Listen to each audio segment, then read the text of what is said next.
आप डीजली साहब देखो कौन से हदीस में लिखे, इस्लाम में लिखे औरतों के साथ हाथ रखो, ये सारे डीजली ये छोर है। अस्सलाम वालेकुम। वालेकुम सलाम। कहाँ से आए खान साहब आप? हम जी इधर G11 से आए। क्या करने आए हैं? बस जी जलसा मनाने आए हैं। इमरान खान के लिए आए हैं? जी जी। क्यों, इमरान खान अच्छे लगते हैं क्या? अच्छे लगते हैं जी। क्या खास बात है इमरान खान की? ईमानदार है और झूठ नहीं कहता है। और? जैसे सरदारी है, नवाज शरीफ है, ये सारे छोर है। आप डीजली साहब देखो कौन से हदीस में लिखे, इस्लाम में लिखे औरतों के साथ हाथ रखो, ये सारे डीजली ये छोर है। वो कहते हैं मैं तो इस्लाम की तर्जुमानी के लिए यहाँ पे आया हूँ इस कौमी असम्बली के अंदर। ये कौन सा है इस्लाम में लिखा है कि औरतों के साथ आप इकट्ठा बैठ जाओ, ये कोई बात है? दूसरे सारे ये मुनाफिक इकट्ठे हुए। वो कहते हैं इमरान खान यहूदियों के एजेंट हैं। नहीं, ये एजेंट खुद है जी। एजेंट इसलिए कि ये जरदारी को जाके देखो, इसका रिकॉर्ड देखो, उसका शबाज शरीफ का रिकॉर्ड देखो, मौलाना साहब का देखो। आप अपना मौलानी करो, इसको सीट नहीं मिला इसलिए ये इस तरह कर रहे हैं। वो कहते हैं कि खान साहब को हम नाअहल करेंगे।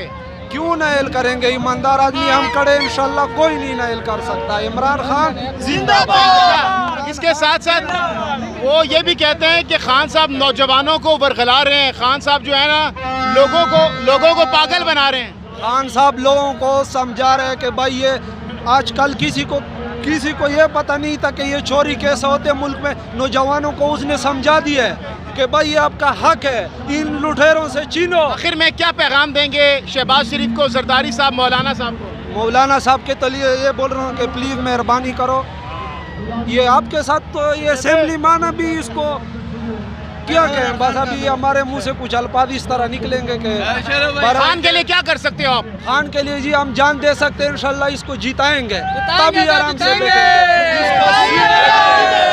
जी अस्सलाम वालेकुम। अस्सलाम। कहाँ से हैं? सर अब्टाबाद से। क्या करना है? सर हकीकी आज़ादी लेने आए। जी बिल्कुल, हकीकी आज़ादी जो हमने 75 साल पहले ली थी वो हकीकी नहीं थी। हमें आके खान साहब ने बताया कि असल में हकीकी आज़ादी क्या है। इससे पहले तो चोर डाकू ही आते रहे, उन्होंने यहाँ का इतना सब कुछ लूट के यूके में, अमेरिका में प्रॉपर्टीज़ बनाते रहे, स्विट्ज़रलैंड में बनाते रहे। खान साहब ने आके विज़न दिया है कि असल में हकीकी आज़ादी क्या है। हकीकी आज़ादी ये है कि हम अपनी खुद मुख्तारी से, अपनी मर्ज़ी से ज़िंदगी गुजारें। आपने कहा है कि इन्होंने चोरी की है, डाके मारे हैं, तो शहबाज शरीफ साहब कहते हैं मैंने एक धेले की करप्शन नहीं की, साबित करें। और भाईजान धेले की तो करप्शन हम भी मानते हैं, उसने धेले की करप्शन नहीं की, उसने अरबों खरबों डॉलर की करप्शन की है। साबित करें ना। साबित देखें, ये काम अदालतों का है। खान आप साहब सबूत दे। खान साहब की हुकूमत थी 5 साल। बात तो सुन लें। दुनिया के मजहब कौमों का तरीकाकार ये होता है कि हुकूमत आती है, एहतसाब के नाम पे आई है। आप ये देखें कि जो नैब था उसने पिछले 2008 से लेके 2018 तक कितने पैसे रिकवर किए।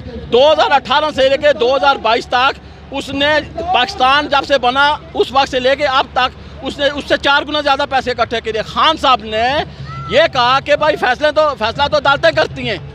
उनके दौर में सिर्फ उन्होंने नैब को आज़ाद किया।